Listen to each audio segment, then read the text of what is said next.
Hello friends, कैसे हैं आप सब। दोस्तों, अभिनंदन है आपको आपके अपने चैनल अजब गजब संसार में। दोस्तों, पतिव्रता नारी की महिमा तो आपने प्राचीन काल में सुनी होगी। प्राचीन काल में हमारे वेदों पुराणों में जो स्त्रियां होती थी, नारियां होती थी, वो बहुत ही पतिव्रता होती थी और उनका पतिव्रता धर्म बहुत ही पावरफुल होता था। यानी उनमें कुछ भी वरदान देने या अभिशाप देने या श्राप देने की क्षमता होती थी। उनका पतिव्रता धर्म बहुत ही आदरणीय होता था। ऐसे ही पतिव्रता नारी की महिमा का गुणगान मैं आज आपको सुना रही हूँ। एक नारी थी, बहुत पतिव्रता थी, यानी अपने पति का बहुत आदर सत्कार करती थी। तो उसमें कितनी शक्ति थी, कितनी क्षमता थी, क्योंकि वो पतिव्रता थी। आज इस छोटे से प्रसंग में मैं आपको बताऊंगी कि पतिव्रते की महिमा क्या होती है। वीडियो स्टार्ट करने से पहले आपसे अनुरोध है कि यदि आप मेरे चैनल पर नए हैं तो चैनल को सब्सक्राइब कर लें और साथ ही बेल का आइकन भी प्रेस कर दें ताकि मेरी नई आने वाली अपलोड वीडियो की जानकारी सबसे पहले आपको मिल सके। तो आइए चलते हैं अपनी वीडियो की तरफ और बताते हैं आपको पतिव्रता नारी की महिमा। दोस्तों, प्रतिष्ठानपुर में कौशिक नाम एक ब्राह्मण थे। वे पूर्व जन्म में किए गए पापों के कारण कोढ़ के रोग से व्याकुल रहने लगे। अब ऐसे घृणित रोग से युक्त होने पर भी उनको उनकी पत्नी देवता की भांति पूजती थी। प्राचीन काल में ऐसा ही होता था दोस्तों कि जो नारियां होती थी वो पतिव्रता होती थी। आदमी कितना भी बीमार हो, पति कितना भी दुखी हो, वो जी जान से सेवा करती थी और वो भी अब देवता की भांति अपने पति को पूजती थी। वह अपने पति के पैरों में तेल मलती, उनका शरीर दबाती, अपने हाथ से उन्हें नहलाती, कपड़े पहनाती और भोजन कराती थी एवं उनके थूक, खंखार, मलमूत्र और रक्त भी वह स्वयं ही धोकर साफ करती थी। वह उन्हें मीठी वाणी से प्रसन्न रखती थी। इस प्रकार अत्यंत विनीत भाव से वह सदा अपने स्वामी की सेवा पूजा किया करती। तो भी अधिक क्रोधी स्वभाव के होने के कारण वे अपनी पत्नी को प्रायः फटकारते ही रहते थे, क्योंकि वो बहुत क्रोधित रहते थे। इतने पर भी वह उनके पैर पड़ती और उनको देवता के समान समझती थी। यद्यपि उनका शरीर अत्यंत घृणा के योग्य था, तो भी वह साध्वी उन्हें सबसे श्रेष्ठ मानती थी। कौशिक ब्राह्मण से चला फिरा भी नहीं जाता था, तो भी एक दिन उन्होंने अपनी पत्नी से कहा, धर्मज्ञ, उस दिन मैंने घर पर बैठे हुए सड़क पर जाती हुई वेश्या को देखा था। उसके घर आज मुझे ले चलो, मुझे उससे मिला दो, वही मेरे हृदय में बसी हुई है।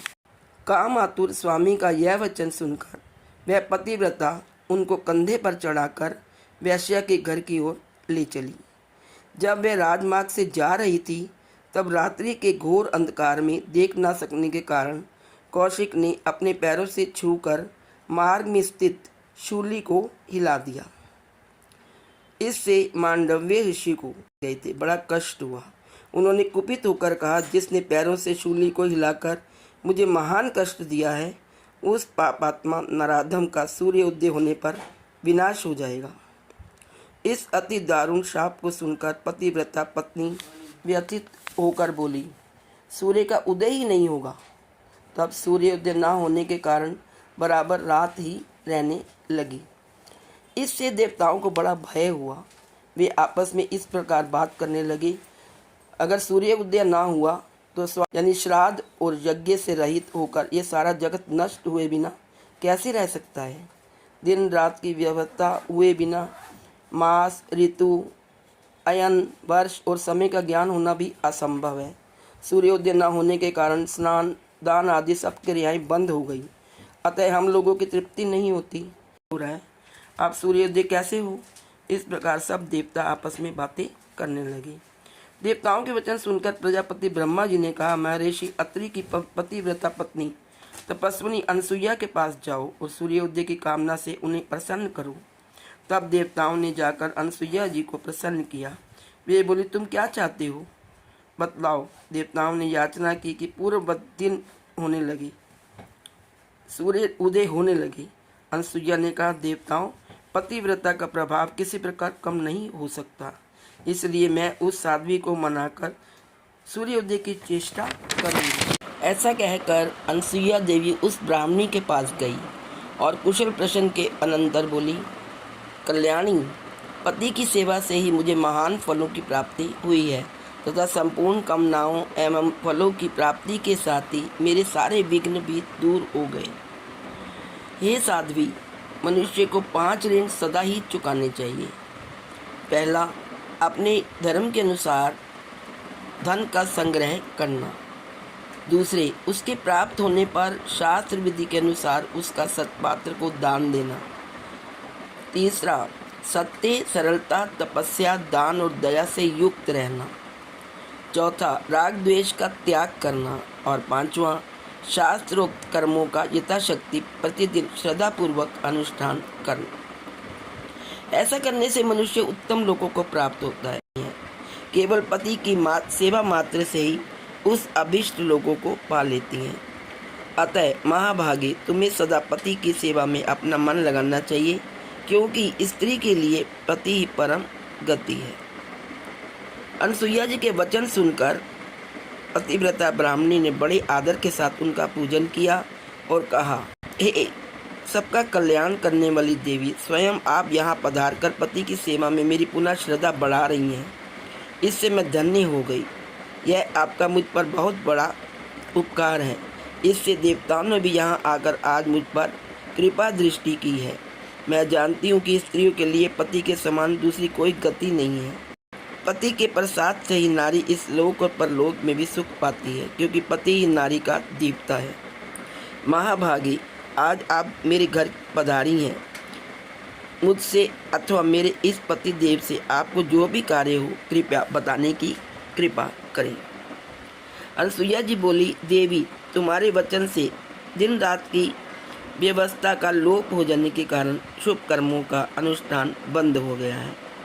इसलिए ये इंद्र आदि देवता दुखी होकर मेरे पास आए हैं और प्रार्थना करते हैं कि दिन रात की व्यवस्था पहले की तरह ही अखंड रूप से चलती रहे। इसलिए मैं तुम्हारे पास आई हूँ। मेरी यह बात सुनो देवी, सूर्य के ना उदय होने से संपूर्ण युग यज्ञ आदि शुभ कर्मों का नाश हो जाएगा और उनके नाश से देवताओं की पुष्टि नहीं होगी, जिससे वृष्टि में बाधा पड़ने के कारण इस संसार का ही अंत हो जाएगा। अतः तुम संपूर्ण लोगों पर दया करो, जिससे पहले की तरह सूर्य उदय हो। ब्राह्मणी ने कहा, महाभागे, मांडव्य ऋषि ने अत्यंत क्रोध में भरकर मेरे ईश्वर रूप स्वामी को श्राप दिया है कि तू सूर्योदय होते ही मर जाएगा। अनसुईया जी बोली, यदि तुम्हारी इच्छा हो तो तुम कहो, तो मैं तुम्हारे पति को पूर्ववत शरीर एवं नई स्वस्थ अवस्था वाला कर दूंगी। मुझे पतिव्रता स्त्रियों के महात्म्य का सर्वथा आदर करना है, इसलिए तुम्हें मनाती हूँ। ब्राह्मणी के तथास्तु कहकर स्वीकार करने पर तपस्विनी अनसुईया ने अर्घ्य हाथ में लिया और सूर्य देव का आह्वान किया। उस समय 10 दिनों के बराबर रात बीत चुकी थी। तदनंतर भगवान सूर्यदेव उदित हो गए। सूर्यदेव के प्रकट होने के बाद ही ब्राह्मणी का पति प्राणहीन होकर पृथ्वी पर गिर पड़ा, किंतु उसकी पत्नी ने गिरते समय उसे अपने बाहों में पकड़ लिया। अनसुईया बोली, तुम विषाद मत करना, तुम दुखी मत होना। पति की सेवा से जो तपोबल मुझे प्राप्त हुआ है उसे तुम अभी देखो। विलंब की कोई आवश्यकता नहीं। मैंने जो रूप, शील, बुद्धि और मधुर भाषण आदि सद्गुणों में अपने पति के समान दूसरे किसी पुरुष को कभी नहीं देखा है, जो उस सत्य के प्रभाव से ये ब्राह्मण रोग से मुक्त हो जाएगा, फिर तरुण हो जाएगा और अपनी स्त्री के साथ 100 वर्षों तक जीवित रहेगा। अनसुईया देवी के इतना कहते ही वह ब्राह्मण झट उठ खड़ा हो गया। अपनी प्रभा से उस भवन को प्रकाशमान करता हुआ रोग मुक्त होकर तरुण शरीर से जीवित हो उठा।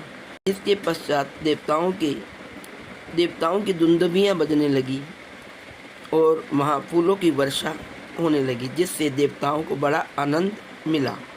वे अनसुईया देवी से कहने लगे, आपने देवताओं का बहुत बड़ा कार्य किया है। इससे प्रसन्न होकर देवता आपको वर देना चाहते हैं। आप कोई भी वर मांगे। अनसुईया बोली, यदि ब्रह्मा आदि देवता मुझ पर प्रसन्न होकर वर देना चाहते हैं तो मेरी यही इच्छा है कि ब्रह्मा, विष्णु और शिव मेरे पुत्र के रूप में प्रकट हों तथा अपने स्वामी के साथ मैं उन योग को प्राप्त करूं जो समस्त क्लेशों से मुक्ति देने वाला है। यह सुनकर ब्रह्मा, विष्णु और शिव आदि देवताओं ने एवं मस्तु कहा और तपस्विनी अनसुईया का सम्मान करके वे सब अपने अपने धाम को चले गए। तदनंतर बहुत समय व्यतीत होने के बाद अनसुईया के 3 पुत्र हुए। ब्रह्मा के अंश से चंद्रमा, विष्णु के अंश से दत्तात्रेय और शंकर के अंश से दुर्वासा हुए। पतिव्रता ब्राह्मणी की यह कथा मार्कंडेय पुराण में भी विस्तार से वर्णित है। तो दोस्तों, देखा आपने पतिव्रता स्त्री का श्राप कि उसने सूर्य ही उदय नहीं होने दिया, क्योंकि उसके पति को भी यह श्राप दिया गया कि सूर्य उदय होते ही उसका पति मर जाएगा। तो उसने अपने पतिव्रता धर्म की शक्ति से ही अपने पति को जीवित कर लिया। आज इस वीडियो में इतना ही। यदि आपको वीडियो अच्छी लगी हो तो please like, share and subscribe. Thank you so much.